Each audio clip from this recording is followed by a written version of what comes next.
Hello, learners. Today we'll discuss New Economic Policy 1991. The P.B. Narasimha Rao government at the center accepted the conditionalities of the World Bank and IMF. In July 1991, then the Finance Minister Manmohan Singh announced a series of economic reforms based on LPG model. These measures have been termed New Economic Policy. New economic policy marked a complete break from the past as its thrust was on reducing barriers to industrial and economic activity and opening up the economy to foreign competition and foreign investment. The set of measures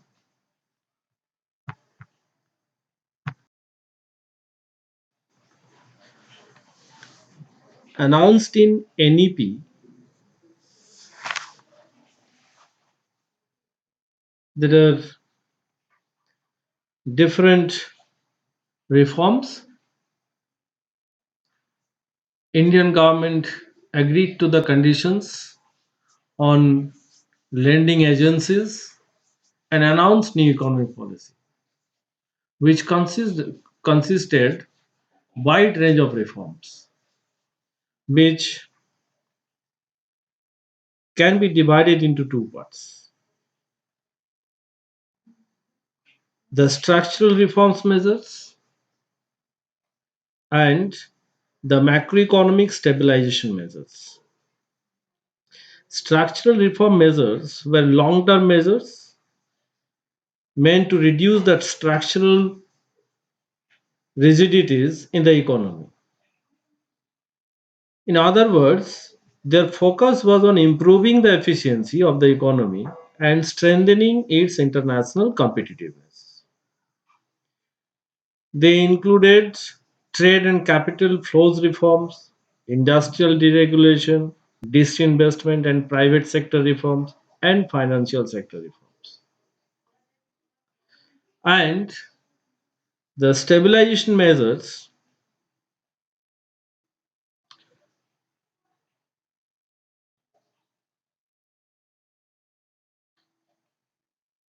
are the short term measures intended to introduce stability in the economy. Their focus was on control of inflation, fiscal correction, and improving the balance of payments position. Actually, the objective was to ensure that the country was able to maintain sufficient foreign exchange reserves and keep rising price under control. So, various long term structural measures were categorized as liberalization, privatization, and globalization.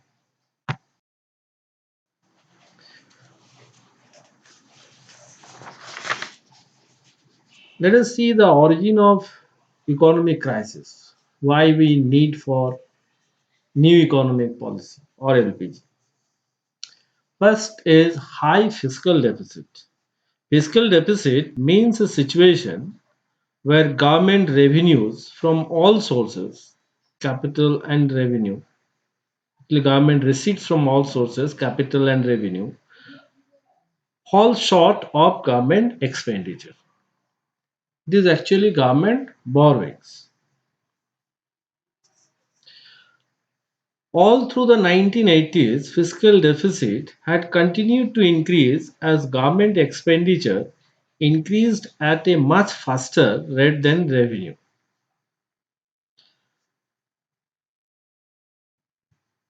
As far as government expenditure was concerned, the government had no option but to increase it continuously to undertake various developmental projects, to pay wages and salaries to employees and pension to pensioners, meets its various other administrative expenses, to implement its employment generation schemes and social welfare programs, etc.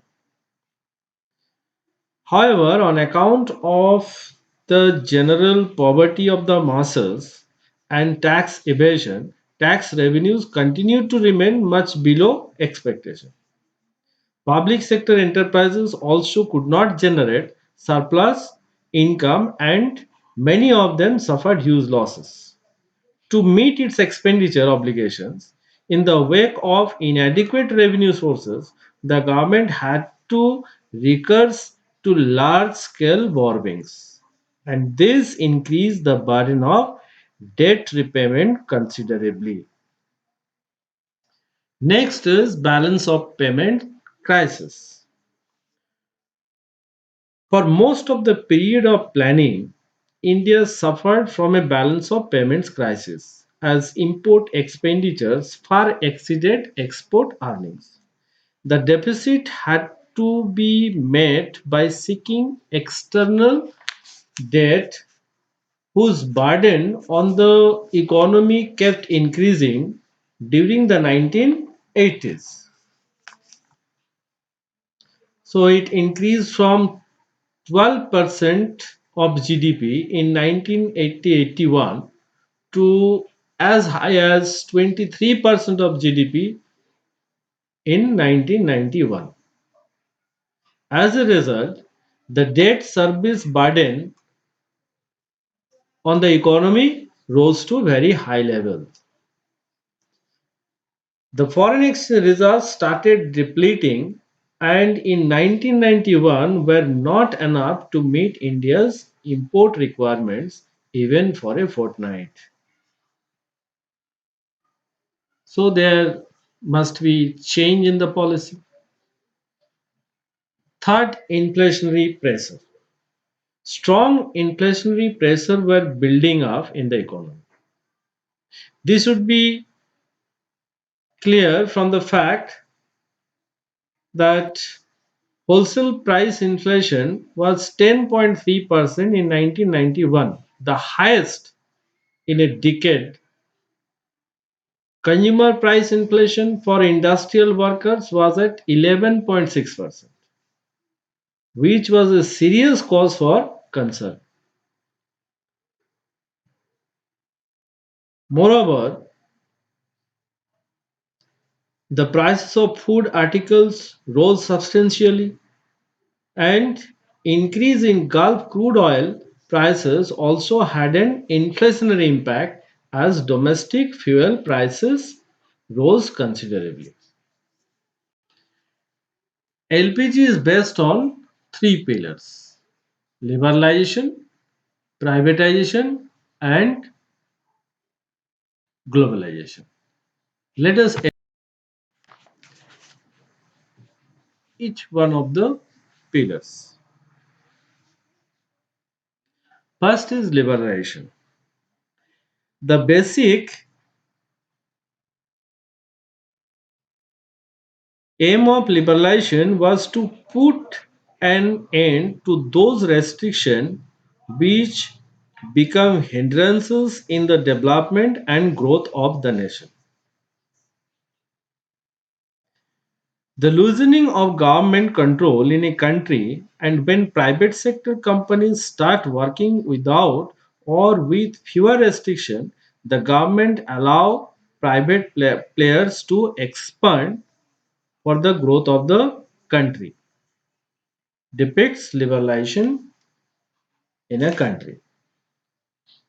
So liberalization means restrictive industrial and trade policies which were causing various distortion in the economy. The government of India announced some liberalization measures. This includes deregulation of industrial sector, foreign exchange reforms, trade and foreign investment policy reforms, tax reforms, and financial sector reforms. In deregulation industrial sector, we find that new industrial policy announced in July 1991 a number of restrictions were removed. More liberalization measures were announced in subsequent years, such as licensing is compulsory for only five industries. And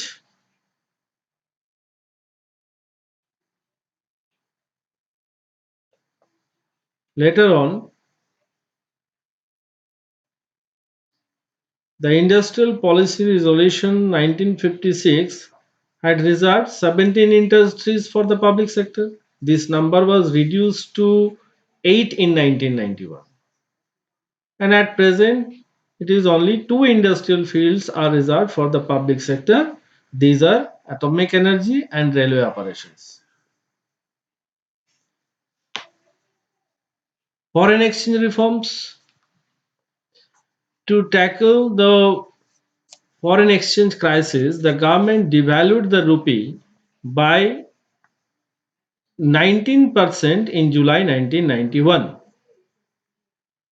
As a result of this policy, there was an increase in the flow of foreign exchange because this devaluation leads to increase in exports of India. Next, trade and foreign investment policy reforms. There we find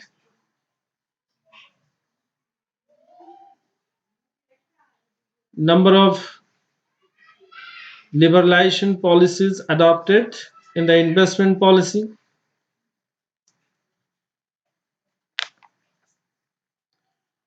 Tax reforms, direct tax and indirect tax both reduced,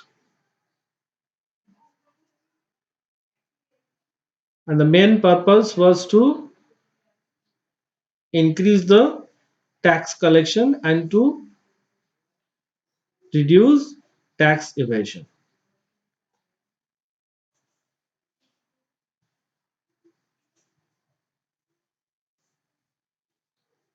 The most important reform measures has been the introduction of GST, Goods and Services Tax, that is implemented from 1st July 2017. Now let us see the objectives of liberalization policy. To increase competition amongst domestic industries, to encourage foreign trade with other countries with regulated imports and exports, enhancement of foreign capital and technology, to expand global market frontiers of the country, to diminish the debt burden of the country. The next is privatization. Privatization is what? Privatization is a process by which government transfers the productive activity from the public sector to the private sector.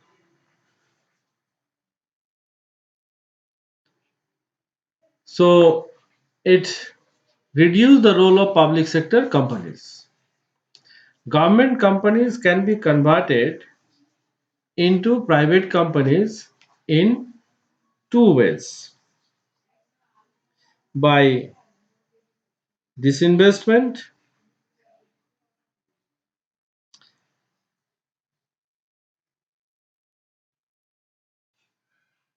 and by withdrawal of governmental ownership and management of public sector companies.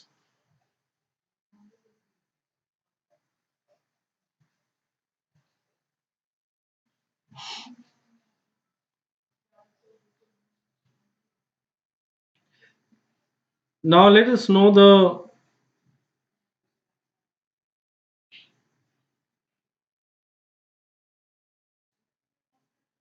forms of privatization. Denationalization or strategic sale.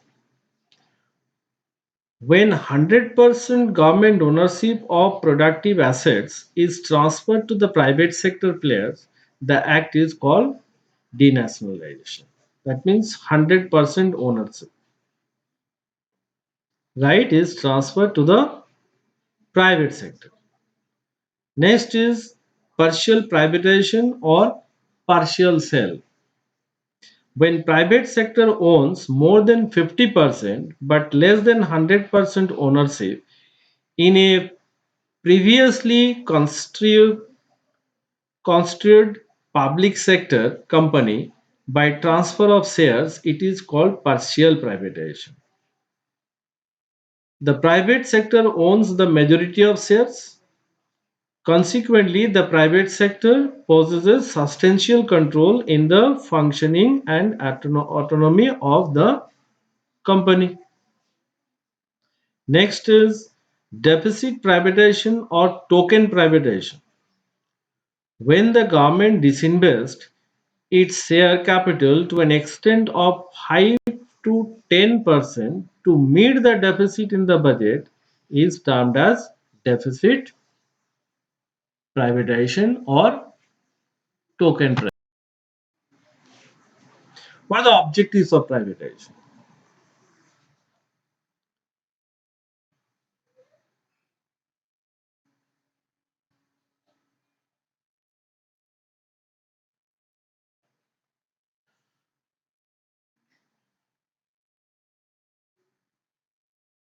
To improve the financial situation of the government, to reduce the workload of public sector companies, to raise funds from disinvestment, increase the efficiency of government organizations, to provide better and improved goods and services to the consumer. It creates healthy competition in the society and it encourages foreign direct investment in India. So these are the argument for privatization. There are some critics of privatization and they have presented that no positive relationship between ownership and performance when there is privatization. Sale can lead to private monopoly when there is sale of public sector to the private sector, that may lead to private monopoly. There is risk of unemployment because private, they will do the work with less number of laborers, and they said that under devaluation of assets of the public sector enterprise, while sale of public sector enterprises, its value assessed lower than its actual value.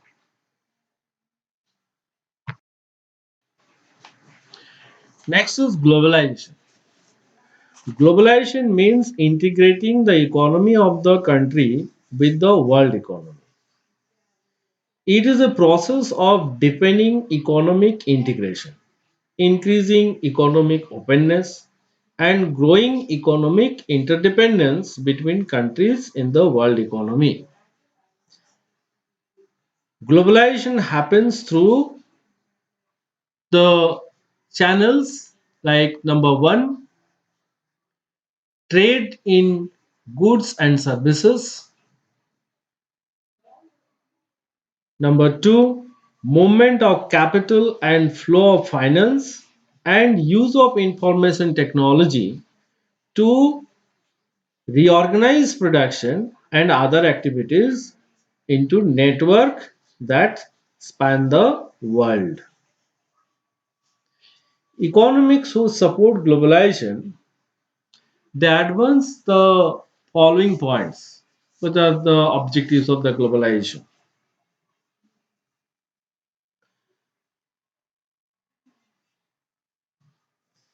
Globalization enables wider access to global markets. It enables the spread of new and advanced technology across the world, thus, by implication, helps the developing countries in improving their technological abilities. It enables skilled persons across the globe to utilize their skills better and increase their earnings. And it provides a range of services across countries in a cost effective manner, which helps the farms to reduce their costs. But globalization is also criticized as, first we can say, the benefits of globalization accrue more to the developed countries as they are better placed to exploit the opportunities opened up by global markets. Next, globalization has enabled multinational corporations to gain a strong foothold in the markets for developing countries. And as a result, many companies in developing countries are facing stiff and unequal competition. Because of the poor competitive strength of developing countries, globalization has worked to their disadvantage and their poverty levels have increased. And finally, globalization has led to an increase in economic inequalities among nations and within countries, with mostly rich people benefiting from it.